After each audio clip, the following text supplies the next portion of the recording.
right, we're going to be using dial calipers a lot, and so let's learn how to put one together and how it works. Okay, so if you get the last guy that used it, took it all apart, and it's just in pieces like this, it's fairly simple.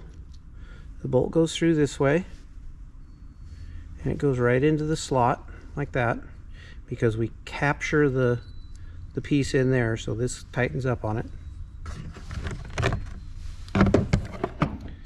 This taper right here goes right in this taper, and the other side's flat, so that bolt goes through there,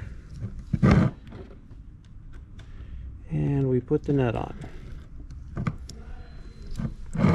If it's put away like this, how it should be, all we have to do is take the dial and put it in here,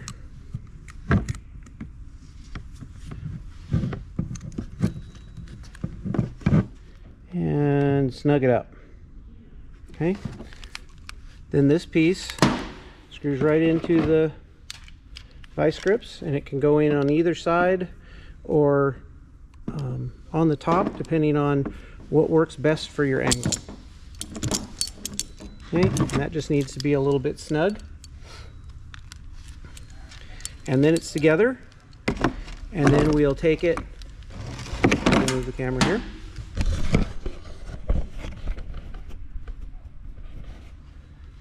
We'll take it for example, and if we want it on this axle flange, we'll put it there, and we'll say right about there works good, but we can't see the gauge. So if we loosen this just a smidge and turn it to where we can see it, so it's functional, then we can tighten that back down.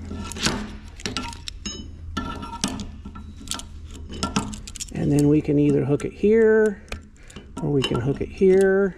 This works good. What we're doing today, make sure this is nice and snug so that it can't move. And that's not going to work because that's too far away. But this will probably work. Yes. Just bring it over to the other side, and that works great. Or maybe not quite. So we'll move it over to here, and it's just a matter of trial and error until you find something that works. Again, make sure it's nice and tight because we don't want it to move. Then we position the dial, which we're going to have to readjust because I'm changing the angle on things.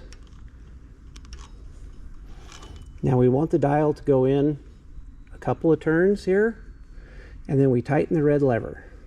Now that didn't make it tight, so that means we have to tighten it up. That's this screw right here. We screw that up tighter until it's a little bit snug, and then when we turn the red lever, it locks everything in place so that it doesn't move, at least not much. And then we can turn or move whatever we're doing and check our runout.